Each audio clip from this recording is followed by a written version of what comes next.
मेरे दोस्तों, अजीजों, Jesus link के सुनने वालों, अल्फ्रेड गिल आल्बनी न्यूयॉर्क से आज की सच्ची और अच्छी बातों के साथ आपके सामने हाजिर है और सलाम अर्ज करता है।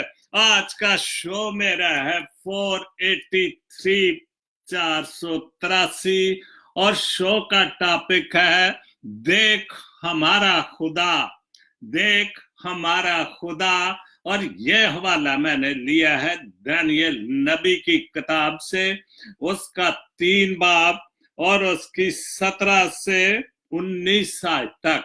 और शो के खत्म होने पर एक हवाला और पढ़ूंगा और ये भी इसी दानियल नबी के हवाले से ही होगा और वो होगा 24 और 25 और 26 आयत।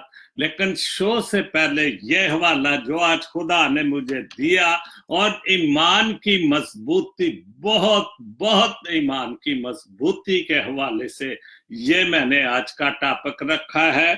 और यूं मरकूम है, देख हमारा खुदा जिसकी हम इबादत करते हैं। ये हवाला है, आज का टॉपिक है देख हमारा खुदा जिसकी हम इबादत करते हैं। हम आग की जलती हमको आग की जलती भट्टी से बचाने की कुदरत रखता है। ये ईमान की, बहुत ईमान की मजबूती के देख हमारा खुदा जो हमें आग की जलती भट्टी से बचाने की कुदरत रखता है। और आए बादशाह, वही हमको तेरे हाथ से छिड़ाएगा। और वही कौन? खुदा बाप, खुदा बेटा, वही हमको तेरे हाथ से छिड़ाएगा। और नहीं तू आए बादशाह, तुझे मालूम हो कि हम तेरे माबूदों की इबादत नहीं करेंगे। तुझे मालूम हो कि हम तेरे माबूदों की इबादत नहीं करेंगे और उस सोने की मूरत को जो तूने नस्ब की है सजदा नहीं करेंगे। खुदावंद के खूबसूरत और मीठे कलाम पर खुदावंद आपकी बड़ी बरकत बख्शे, आमीन। तो जो शो का टॉपिक है तो वो तो बता चुका हूं कि देख हमारा खुदा। तो आज क्यों हम खुदा के साथ इतना मजबूत रिश्ता क्यों नहीं है हमारा, जबकि वो 3 आदमी जिनको बादशाह ने, उस वक्त के बादशाह ने आग की भट्टी में भी डाला और उसने कहा अपने जो मुलाजम थे या जो उसके करिंदे थे, जो भी उनके बोला कि इस आग को डबल ट्रिपल कर दो ताकि इन बिल्कुल जल बुन जाए। क्योंकि वो जो उसने सोने की मूर्ति जो इस चरवाहे पर रखी थी, उन्होंने उसको सजदा करने से इनकार कर दिया। ये तो आप सब जानते हैं और ये बाइबल की हिस्ट्री है और आप सब पढ़ते भी हैं। लेकिन उन्होंने कहा कि देख हमारा खुदा इतनी कुदरत रखता है कि हमको आग की भट्टी से बचाएगा और तेरे हाथों से भी छिड़ाएगा। तो इतना मजबूत ईमान तो आज हम खुदा को मानते हैं, बिल्कुल मानते हैं, पूरा ईमान है, पूरा भरोसा है खुदा बाप और खुदा बेटे पर। तो लेकिन इतना मजबूत ईमान नहीं है कि जितना उस वक्त मजबूत ईमान था। तो हमें अपने ईमान में इतना मजबूत होना चाहिए कि जब भी हम पर कोई बुरा वक्त है, किसी भी किस्म का बुरा वक्त है, तो हम भी यह कह सके देख हमारा खुदा जो मौजूद है, जो जिंदों का और मुर्दों का खुदा है, जो हमें बचाने वाला खुदा है। तो हमें भी उतना ही ईमान मजबूत रखना चाहिए। खुदा सबको बड़ी बरकत दे। तो शो से पहले एक दुआ करूंगा। जो मेरे दोस्त विक्टर सैमुअल साहब ने दुआ के लिए कहा है कि वो मलेशिया में काफी सालों से बहुत सारे मुल्कों में लोग फंसे हुए हैं, तो कोई ना कोई गाहे बगाहे मेरे साथ बात भी करता है और मुझे कहता है कि हमारे लिए दुआ जरूर करें, क्योंकि बहुत सारे बहुत सारे लोग जो दूसरे मुल्कों में फंस चुके हैं, जहां से उनका निकलना भी मुश्किल है और वापस जाना भी मुश्किल है, बहुत दुख तकलीफ में है। तो इसलिए उसने खास तौर पर दुआ, मुझे कई बार बात हुई तो उसने मेरे साथ यही गिला किया कि सर जी मेरे बच्चे बड़े डिस्टर्ब हो रहे हैं, क्योंकि वहां पर स्कूलों का इंतजाम है, लेकिन चूंकि वो काम नहीं करते, तो काम करते अंडर की टेबल काम करते, तो फिर उनको स्कूल को जाने के लिए इजाजत बच्चों को नहीं। लेकिन यहाँ ऐसी कोई बात नहीं, जब भी आप आते हैं, कितनी देर के लिए भी आए, तो बच्चे आपको उसी वक्त दाखिल कर लेते हैं। तो लेकिन दूसरे मुल्कों, तो मैं दुआ करता हूँ विक्टर सैमुअल के लिए, खुदा बाप जी तो वो अपने बंदे के साथ उनकी जो भी मुश्किलात है, जो भी इमिग्रेशन की मुश्किलात हैं, और भी जितने लोग इमिग्रेंट्स हैं, जितने भी मुल्कों में फंसे हुए हैं, उनके लिए भी दुआ करता हूँ कि उनके सारे मसले हल, उनकी सेहत और तालीम और बच्चों के लिए तालीम और तरबियत के लिए दुआ करता हूँ। और खास तौर पर विक्टर के लिए कि जिसने मुझे कहा कि मेरे बच्चे बहुत बुरी तरह डिस्टर्ब हो रहे हैं क्योंकि उनको मैं स्कूल नहीं भेज सकता। खुदा बाप जी तो उन सारे को और विक्टर का खास तौर पर बंदोबस्त कर, ताकि वो अपने बच्चों की तालीम और तरबियत को भी जारी रख सके। तो मेरी इस दुआ को सुन कबूल कर मांगता हूं तेरे प्यारे बेटे खुदाम यीशु मसीह के वसीले से, आमीन। तो शो शुरू करता हूं। सबसे पहले मैं पोस्ट पढ़ूंगा, आरफ डैनियल चौधरी साहब की, इटली में है। उन्होंने लिखा, उस शख्स को कोई नहीं बदल सकता।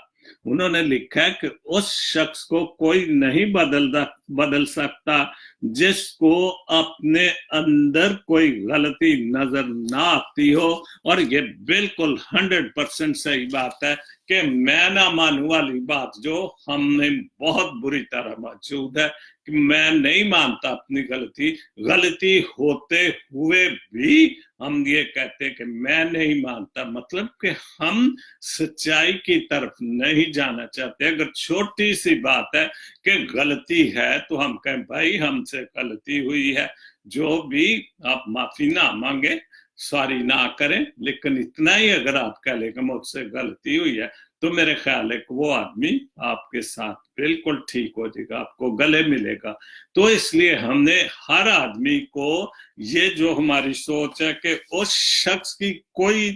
उस शख्स को कोई नहीं बदल सकता, और ये हमारे अंदर बहुत सारी खामियां हैं।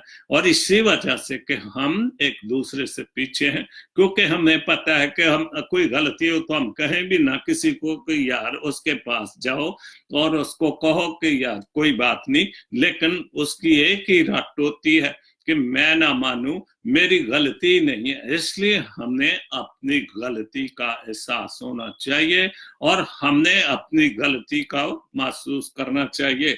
और आरफ डैनियल की यही पोस्ट है कि उस शख्स को कोई नहीं बदल सकता जिस शख्स को अपने अंदर कोई गलती नजर नहीं आती। उसके बाद दूसरी पोस्ट भी डैनियल आरफ चौधरी की, सुबह बखैर, ना जाने हमें खुश देखकर क्यों जलते हैं, ना जाने हमें लोग खुश देखकर क्यों जलते हैं। हमारी तो आदत है कि गम में भी मुस्कुराते। बहुत अच्छी बात है। और वही जैसे कि आज का मेरा टॉपिक है, देख हमारा खुदा, वो खुदा कि हमने जो हर हाल में खुश रखता है और खुश रहना चाहिए, क्योंकि हम उसके मानने वालों में हैं। हमारी उम्मीद हमारा भरोसा उस पर है। हमने हर हाल में, दुखों में भी, मुश्किलों में, कोई भी प्रॉब्लम हो, हमने मुस्कुराना चाहिए। और वाकई लोग जो हैं कि वो तो इस दौर में हमारे लोगों की कुछ जिबिल्लत ऐसी है कि वो किसी को खुश नहीं देख सकते। और यही लिख रहे हैं कि ना जाने हमें खुश देखकर क्यों जलते हैं।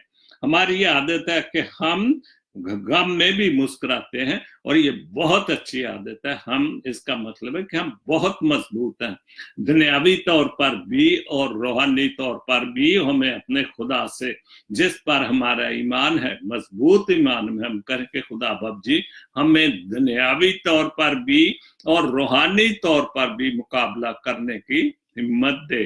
क्योंकि अगर रूहानी तौर पर हम मजबूत हो गए तो हम शैतान का मुकाबला कर सकते हैं।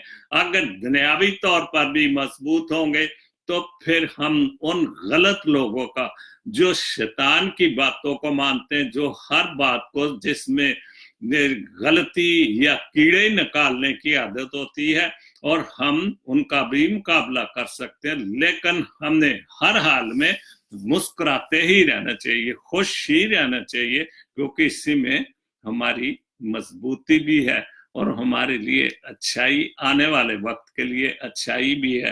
तो हमने हर हाल में, जैसे मैंने हवाला पढ़ गया दानियल नबी की किताब से, कि उन 3 बंदों को जब भट्टी में डाला गया तो उन्होंने कहा कि देख हमारा खुदा हम इतनी कुदरत रखता है कि हमें बचा सकता है, तो हमें क्यों नहीं बचा सकता। आज भी अगर हमारा ईमान उन 3 बंदों की तरह मजबूत हो तो खुदा आज भी हमें बचाता है और बचाता रहेगा। उसके बाद राबियावान, बहुत अच्छी पोस्ट। चूंटी अगर रास्ते से गुजर रही हो, चूंटी जो कीड़ी है, ये तो हर तरफ हम देखते रहते हैं कि चूंटी अगर किसी रास्ते से गुजर रही हो, आप उसके सामने अपनी उंगली रख दें। जिस रास्ते से वो गुजर रही है आप उसके सामने उंगली रख दें तो वो अपनी आपकी उंगली को उठाने का इंतजार नहीं करेगी।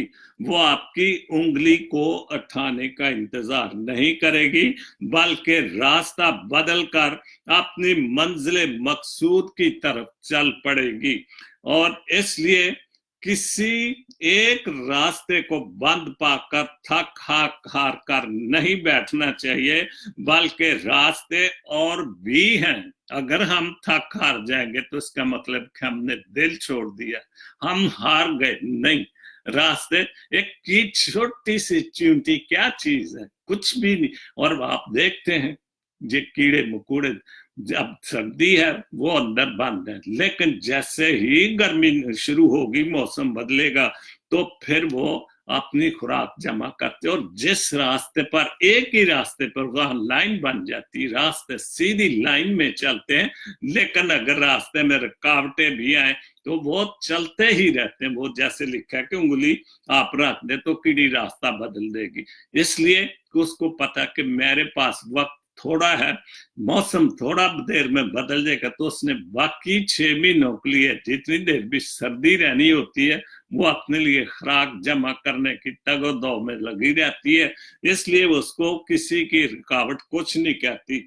इसलिए किसी एक रास्ते को बंद पाकर थक हार कर नहीं बैठना चाहिए, बल्कि और भी रास्ते हैं, और रोजी देने वाला आसमान में है, और वो एक चींटी को रोजी दे देता है। जो कीड़ा पत्थर के अंदर है उसको भी रोजी देता है, जो तहों में, जमीन की तहों में है उसको भी रोजी देता है, जो समंदर की तहों में है उनको भी रोजी देता है। तो हम तो इंसान हैं, हम तो अशरफ मखलूकात हैं, हम क्यों दिल छोड़ते हैं? क्योंकि देख हमारा खुदा मौजूद है, और हमने उस खुदा को भरोसा और ईमान रखे तो हमें देने के लिए हर वक्त तैयार है। तो इसलिए इंसान होते हुए हमें रास्ते से कोई रुकावट है तो हमने ये नहीं थक हार के नहीं बैठ जाए, दूसरा रास्ता तलाश करें, और कोई रास्ता तलाश करें जिससे आपको जो अच्छाई नजर आए। बसा औकात वो तुम्हें किसी चीज से मरहूम करता है।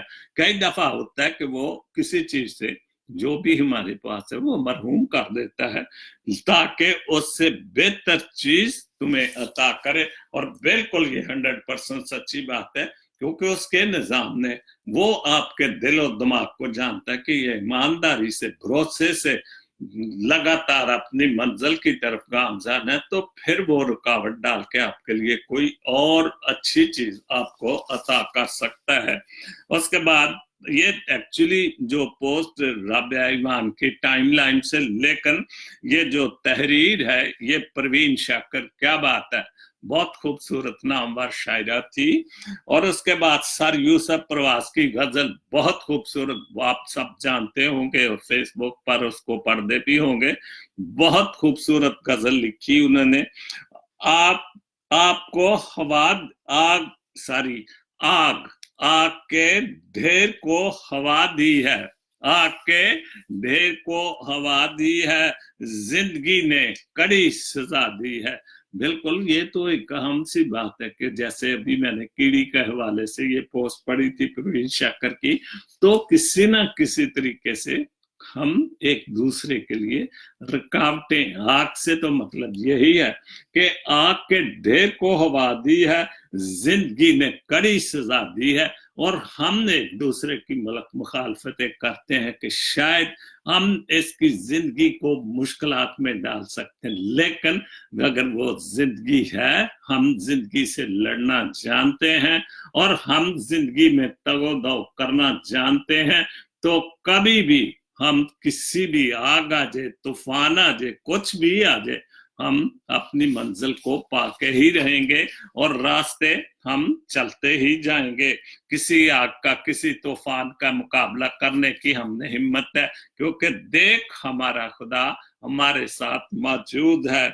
हम हैं किरदार जिस कहानी के, बहुत खूबसूरत लिखा सर साहब, सर जी आपने, हम हैं किरदार जिस कहानी के, आपने किस तरह भुला दिए कि हम एक अच्छे किरदार, हमने अच्छे काम किए, हमने आपके साथ भुलाई के काम किए, नेकी के काम किए, और वो काम आपने कैसे भुला दिए। और ये तो एक इंसानी फितरत है, हम अच्छाई की तारीफ नहीं करते, हम बुराई की तारीफ करते हैं। और ये तो हमारे, जब तक ये सिस्टम हमारे मुल्क का या हमारे लोगों का या हमारी कम्युनिटी का, हमारे अवाम का, जब तक हम सच को सच नहीं कहेंगे, हम इसी तरह मुश्किलात में पड़ते ही चले जाएंगे, क्योंकि हम झूठ के लिए लड़ा। आज भी तमाशा देख लिया आपने, कौमी असम्बली में, खबरों में आप देखते रहे होंगे, रोज देखते हैं कि हम झूठ के लिए लड़ रहे, अवाम के लिए। कहते हम अवाम है, ये हम कहते हैं कि देखना जी, जिस दिन अवाम सड़कों पर निकल आएगी तो ये सारा कुछ डूब जाएगा। ये अवाम को हम कहते कि सड़कों पर हुकूमत कराने के लिए आ जाओ, लेकिन हम ये नहीं जो जोर देते कि जो अवाम के लिए महंगाई पैदा हो रही है, जो मुश्किलें हम डाल रहे हैं, उनको क्यों नहीं हम खत्म। ये बात कोई नहीं करता। असेंबली में सिर्फ और सिर्फ अपनी जंग जारी है अवाम के लिए। अवाम को सिर्फ उन्होंने जलसे जुलूसों के लिए, नारे मारने के लिए रखा और किसी काम के लिए नहीं रखा। रोशनी थी तेरी मोहब्बत, रोशनी थी तेरी मोहब्बत, आंधियों ने शमा बुझा दी है। कि जो रोशनी तेरी मोहब्बत, अगर मैं ये ही मेरा टॉप है कि देख हमारा खुदा, उसकी रोशनी ही हमारी रहनुमाई, हमारी मोहब्बत, हमारी हर चीज ही उस। लेकिन किसने आंधी को, आंधिये कौन है? शैतान की कुव्वतें, शैतान काम करने वाले, कि जो खुदा की मोहब्बत को हमारे दिलों से मिटाने के लिए पूरा जोर लगाता है दिन रात। लेकिन अगर हम देख हमारा खुदा जिस पर हमारा ईमान मजबूत है, तो वो हमारे लिए कभी कोई शैतान को रुकावट नहीं बनने देगा। रोशनी थी तेरी मोहब्बत, आंधियों ने शमा बुझा दी है। घोंसले जल गए परिंदों के भी, घोंसले जल गए परिंदों के भी। आग किसने, ये आग किसने यहाँ लगा दी है? ये जो इतनी जो झूठ की आग किसने लगा दी? जाहिर है, अभी आपने पिछले महीने ही, मेरे ख्याल चंद हफ्तों की बात है कि ऑस्ट्रेलिया में बुरी तरह आग लगी और लाखों की तादाद में जानवर, परिंदे जो भी थे वो जल के मर के खत्म हो गए। तो आखिर ये आग कहाँ से आती है? जो हम एक दूसरे के लिए आग लगाते हैं, ये कहाँ से आती, कौन लगाता है? और इस आग से नुकसान तो बहुत होता है, लेकिन अगर हम अपने ईमान में मजबूत हैं और मजबूत रहेंगे तो हम कभी भी, ठीक है जिंदगी एक नाम ही मुश्किलात है, जिंदगी वो को चलाना भी इतना आसान नहीं है। अगर हम ईमानदारी से चलाएं तो कोई भी रास्ते बंद करे, आंधियां आए, तूफान आए, हम उस खुदा पर अपना ईमान मजबूत रखें तो जरूर कोई रास्ते हमें नहीं रोक सकता। बहुत अच्छे सर जी, बहुत अच्छे लिखा है। कुफल को शायद मेरे लिए, कुफल को जो ताले या किसी चीज में हम बना उसको लगा के रखते हैं, कुफल खोले शायद मेरे लिए, कि वो जो मेरे लिए कुफल लगाए या रास्ते बंद किए हैं, मुश्किलें हैं, वो खोल दे। हिजर की कैद से सदा दी है कि जो मेरे लिए रास्ते बंद है, जो जुदाई के रास्ते हैं, उसके लिए, उस कुफल से, उस कैद से, उसने जुदाई के लिए, उसकी मोहब्बत के लिए कैद से सदा दी है, कैद से आवाज दी है। तो ये तो आनी जानी चीजें जो हैं ये तो होती रहती। लिखने वाले बहुत खूबसूरत लिखते हैं, सर यूसुफ प्रवाद ने बहुत खूबसूरत लिखा, आना चाहो तो अब सहूलत है, आना चाहो तो अब सहूलत है, जो रुकावट थी वो हटाती है। क्या बात है, बहुत खूबसूरत। अगर आना चाहो, एक शेर भी तो है, अगर आना चाहो तो आंसू को मेरे रास्ते में क्या वो कैक्शन नहीं है, पत्थरों पे आप चल कर आना चाहो तो आ सको, मेरे घर के सामने कोई कैक्शन नहीं। तो ये चीजें लिखी जाती हैं हमारे लिए, हमें सबक देने के लिए कि हम कुछ भी हो, पत्थर हो, रास्ते में तूफान है। और आप देखें जिंदगी में कितने लोग हैं जिन्होंने मंजिलें पाई, कितनी, इतनी जल्दी, इतनी आसान तो कोई मंजिल नहीं होती, और मुश्किलात आती हैं, और मुश्किलात के बगैर कोई भी प्यार मोहब्बत किसी भी अच्छे काम के लिए, अच्छे काज के लिए तो मुश्किलात आना जरूरी है। वो कहाँ से आती हैं? शैतान और शैतानी लोगों से। लेकिन अगर हमारा जो देख हमारा खुदा अगर है तो हम हर मुश्किल को तय करके हम मंजिल पर पहुंच जाएंगे। उसके बाद तयशुदा करता है मुलाकातें, तयशुदा करता है मुलाकातें, उसने कंधन नहीं लगाती है। जो भी मुलाकातें हम तय करते हैं, कोई प्रोग्राम बनाते हैं, कितने भी कोई रुकावटें डाले, हम उन जो अगर हम उस तक पहुंचेंगे, तयशुदा प्रोग्राम के मुतालिक हम चलेंगे, जो रास्ता, जो कुछ भी हमने वक्त मुकर्रर करते, मंजिल तयन करते हैं, तो फिर हम उसकी रुकावट को हम नहीं समझते, हम कुछ भी करके उस जगह तक पहुंचते हैं। मंजिलत है मेरी वफादारी। क्या बात है। और यही हम, अगर हम एक दूसरे के साथ वफादार हैं, यही है कि मेरी मंजिलत है मेरी वफादारी। बात ये राज की बता दी है। और बिल्कुल सर जी, आपने बहुत बड़ी राज की बात बताई है अपनी शायरी के हवाले से, कि मंजिलत है मेरी। अगर हम सब एक दूसरे के साथ वफादार रहें और उस खुदा वाहद पर पूरा भरोसा रखे कि देख मेरा खुदा, वो क्यों इसलिए कहा गया है देख मेरा खुदा, क्योंकि वो कुदरत रखता है आग की भट्टी से बचाने के लिए। और आज ये हवाला मैंने दानियल की किताब से लिया था कि सदरक, मिशरक और नजूर को जब आग में डाला गया तो उन्होंने ये कहा था कि देख हमारा खुदा कुदरत रखता है हमें बचाने की तेरे हाथों से, उस वक्त के बादशाह के हाथों से। और खुदा ने उनको आग की भट्टी से बचाया। और जाहिर जब आग की भट्टी से बच के तो बादशाह उनका क्या कर सकता था, उसने तो उनको जलाने के लिए फेंका था। लेकिन खुदा ने, और आग भी जरूरत से ज्यादा, आम हालात से ज्यादा उसने कहा कि जलाओ, खूब जलाओ, लेकिन वो बच गए क्योंकि खुदावन उनके साथ था। और यही उन्होंने कहा था कि देख हमारा खुदावन, मंजिलत है मेरी वफादारी, बात ये राज की बता दी। तो हम अगर अपनी मंजिलें पाना चाहते हैं, एक दूसरे से वफादार रहें, प्यार से, मोहब्बत से, और उस खुदा पर ईमान बहुत मजबूत करें।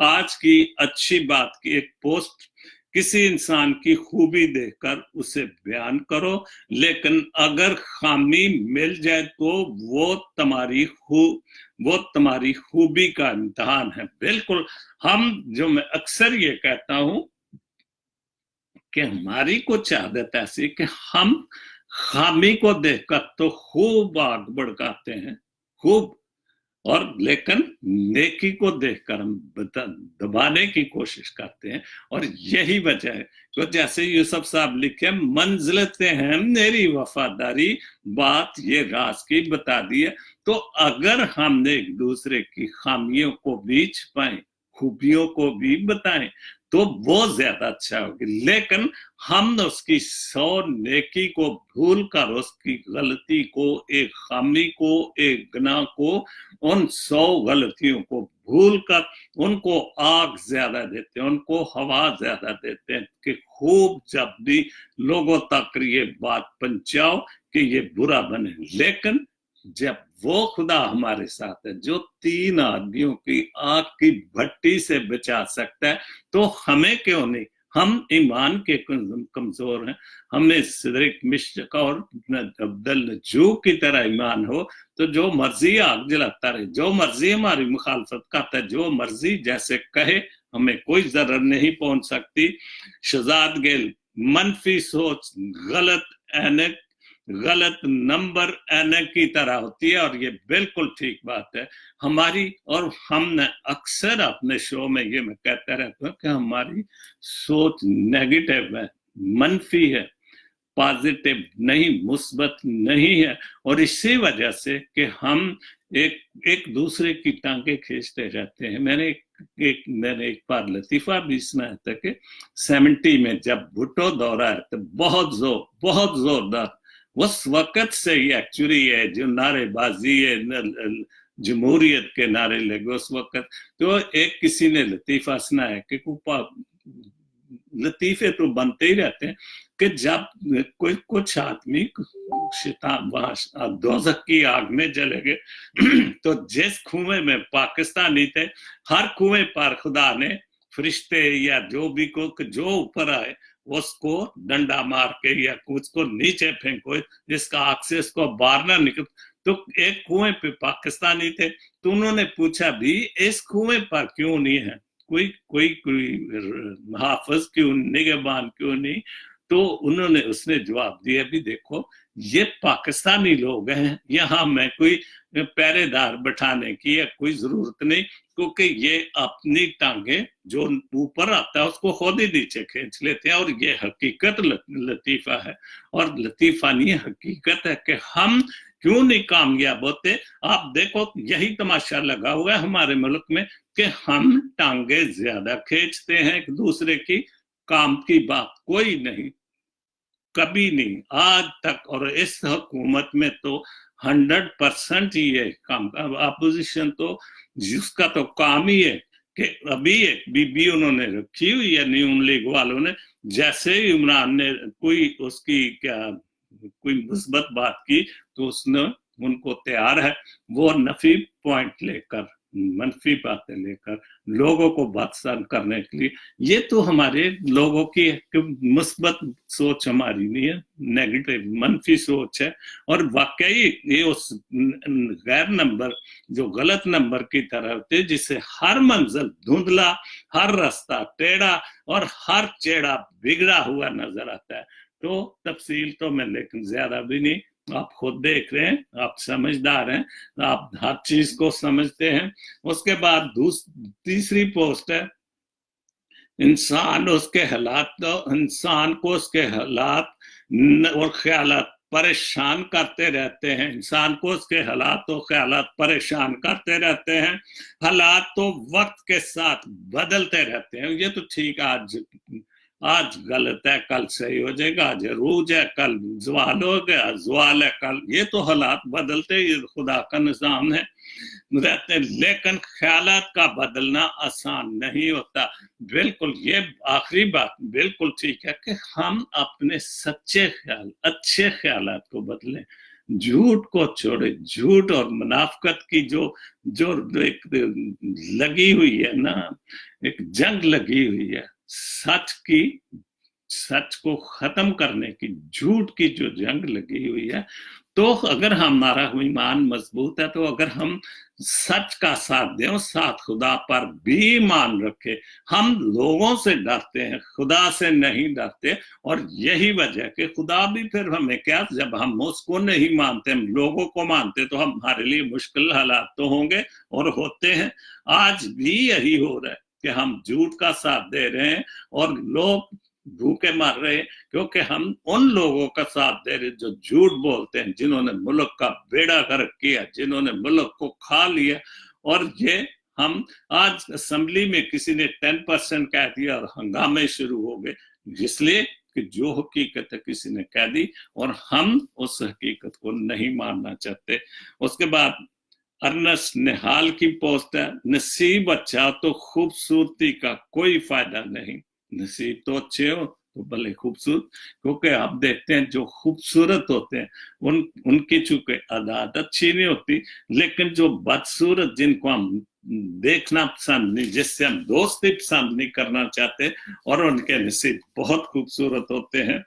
तो जो दिलों के बादशाह अक्सर फकीर हुआ करते हैं। बिल्कुल, जो दिल के बादशाह लोग होते हैं, जो अच्छी नीयत के, अच्छी सच्चाई के लोग, खुदा को मानने वाले, खुदा की बातों को, वो दिल के बादशाह होते हैं। कौन को इंसानियत की या इंसानों की या गुर्बत की या मुफलस लोगों की कुछ ना कुछ कदर होती है, और इसलिए वे बादशाह कह के वो कुछ ना कुछ कोशिश करते हैं कि उनकी मदद किसी ना किसी तरीके से होती रहे।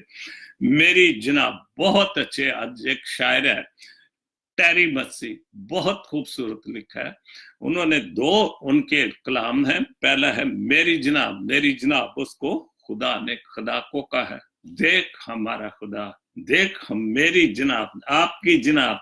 हम अक्सर दुनियावी तौर जनाब क्या बात है, क्या बात, तो ये बात उसने खुदा को कही है। जनाब लिखते हैं, जिस दिन से मसीहा मेरी जनाब हो गए हैं, मेरे सरदार हो गए हैं, जिसने मेरे लिए जान दे दी है, देख जिस दिन से मसीहा मेरी जनाब हो गए हैं, जागीर मेरी फर्शो गुल महताबों की है। जागीर हमारी जागीर क्या, अगर हमारा दिल, हमारी रूह, ये हमारी जागीर है। इस जागीर को हम, जिसको उसने जनाब का है, यीशु मसीह को, खुदा बाप और खुदा बेटे को, तो जब हम उस जनाब को मान लेते हैं, उस खुदा को मान लेते हैं जो कि मेरा टॉपिक है, देख मेरा खुदा, जो कि हमने हर मुश्किल से बचा सकता है, तो फिर हमारी जागीर के दिल, रूह जो साफ है हो जाए, तो फिर हमें ऊपर भी कोई कमी नहीं होगी।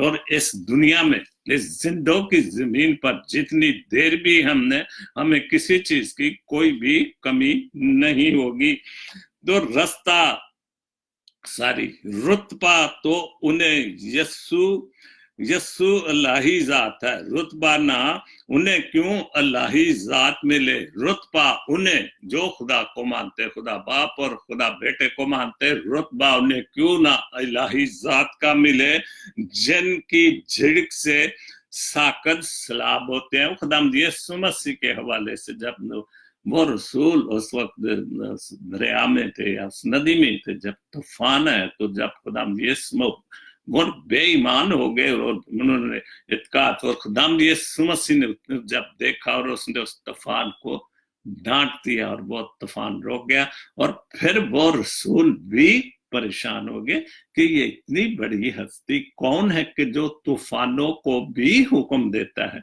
और वो तूफान रुक जाते हैं। और यही है रुतबा ना उन्हें क्यों अल्लाही जात मिले, जिनकी झिड़क से साकत सलाब होते हैं। रुतबा किसको, खुदा बाप और खुदा बेटे को। कीचड़ में बहुत खूबसूरत शेर है, कीचड़ में पड़े थे हम लिबासे गुनाह पहने, लिबासे हम गुनाह का लिबास, शैतान का लिबास, गंदी और बुरी सोचों का लिबास, जो झूठ और मुनाफकत की बातों के लिबास में हम गुनाह लिबास, यही लिखा है कि कीचड़ में, गुनाह के कीचड़ में, गुनाह की गंदगी में फंसे हुए थे, गुनाह में पड़े थे हम, लिबासे गुनाह पहने, खूने मसीहा ने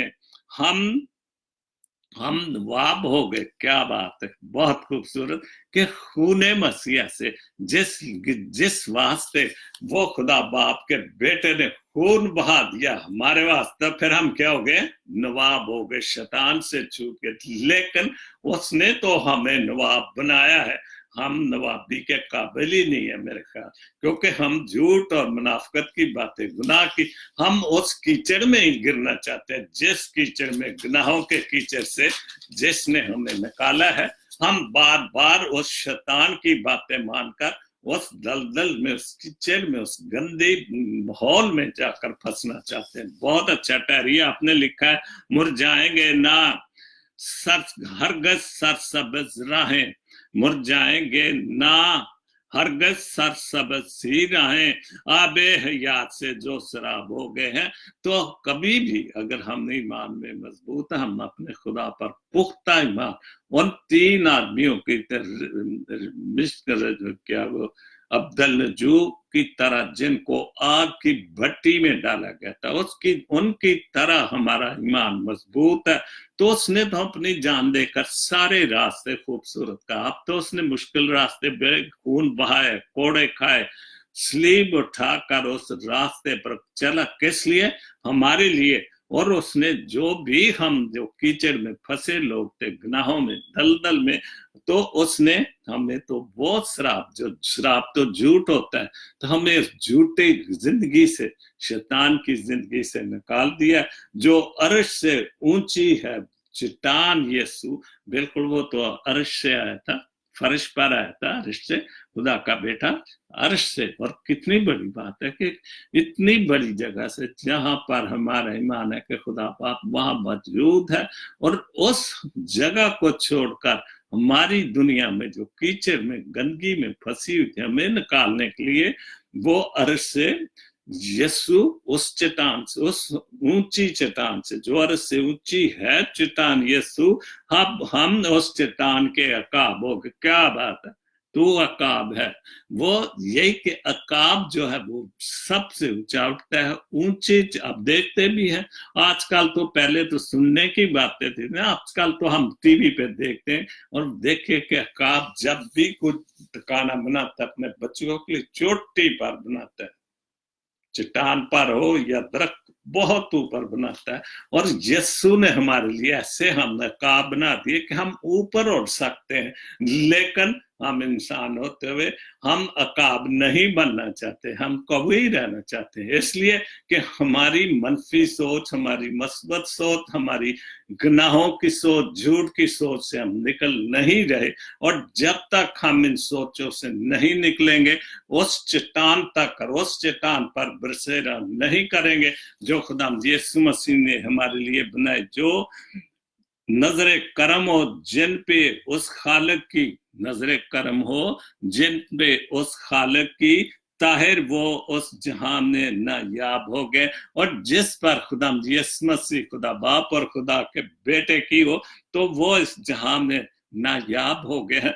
क्यों? अगर हम उसके, इस हमारा ईमान मजबूत हो जाए और हमने इस बात को वाकई जाने, तो हम बहुत नायाब हैं, बहुत।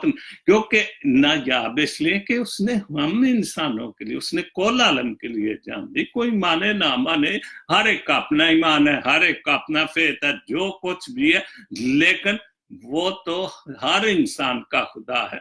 और हर इंसान जो नहीं, जो बुत परस्ती भी कर रहे हैं, जो खुदा को नहीं मानते, हमारे पड़ोस मुल्क में क्या, लेकिन रोजी तो वो सबको देता है, क्योंकि वो इंसान को उसने बनाया, वो किसी को भूखा नहीं रहने देता। बहुत खूबसूरत, नजरे करम हो जिन पे उस खालिक की, ताहिर वो इस जहां में नायाब हो गए हैं। तो वाकई हम नायाब तो हैं, लेकिन अगर हम अपने ईमान में, और खास तौर पर देख हमारा खुदा जिस पर हमारा ईमान है, खुदा बाप और खुदा बेटे पर अगर हमारा ईमान मजबूत है तो वाकई हमें, वो तो उसने वाकई हमें काबों की तरह, जो ये यशाया की किताब में शायद कि ये काबों की तरह उसने हमें ताकत बख्शी हुई है। बात समझने की है, ये एक पोस्ट है, जब ये भी टहरी की है, जब भी हम किसी का बुरा चाहते हैं तो हम खुदा को उस शख्स के लिए ज्यादा तरफदार बनाते हैं। बिल्कुल दुनियावी तौर पर कई बार होता है कि कई बार कोई आपके लिए बुरा चाह रहा है तो कई आदमी फिर उसको आप देखकर उसको कि यार तुझे क्या प्रॉब्लम है, क्यों इसके साथ बुरा करते हैं, क्या बुराई की है। तो खुदा के सामने हम जिसको बुरा बनाना चाहते हैं तो खुदा हमारी तरफदार ज्यादा करता है, हमें ज्यादा बरकतों से नवाजता है। इसलिए कि अच्छे बंदे का तो जाहिर है जो अच्छा है उसका दिल भी अच्छा, उसका दिमाग भी अच्छा, उसमें खुदा मौजूद है, उसका प्यार मौजूद है और उसका ईमान मजबूत है कि वो खुदा कुदरत रखता है जो दानियल को शेरों की मान से और 3 आदमियों को जो आग की भट्टी से बचा सकता है, तो हमें क्यों नहीं बचा सकता। सिदरिक और अब्दल नजू को और जो 3 आदमी थे उन्होंने उसकी आग की भट्टी से बचाया।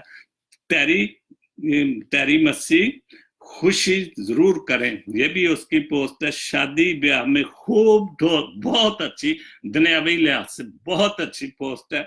शादी ब्याह में खूब ढोल धमक्का और खुशी करें, लेकिन ये बात जो सबसे खूबसूरत बात, लेकिन इब्लीस को उसका तख्त लगाने की दावत ना दे, क्योंकि जब भी इब्लीस का तख्त लग जाएगा उस खुशी में तो फिर वो तो अपना काम दिखाएगा। और तो आप देखते हैं कि जब उसका तख्त लगाते हैं तो गोलियां चलती हैं, दिल करे दूल्हा भी मर जाए, दूल्हे के 4-5 बहन भाई भी मर जाए, दुल्हन भी गई। तो इसका मतलब है कि वहां पर शैतान का तख्त लग चुका था और शैतान तो फिर शैतान है, उसने तो शैतानी काम ही करने हैं, तो फिर उसने अपना काम दिखा दिया। इसीलिए हमें वहां पर शैतान का तख्त नहीं, खुशी करें, क्योंकि हम इस खुशी से रह नहीं सकते। चले उधार उठाए, हम हर हाल में खुशी को दोबारा करना चाहते हैं, हालांकि ये ना इस्लाम में है ना मसीहत में है इतने खर्चे करने की, कोई किसी को ना जरूरत न, लेकिन हम दुनियावी तौर पर हमारा अपना कल्चर को नहीं है, ये मैं सच कहता हूं। और सपक ये जो कल्चर है जिसको हम अपना दुश्मन मानते हैं, जिसको हम काफिर कहते हैं, हिंदुस्तान, ये सारा कल्चर उनके ड्रामों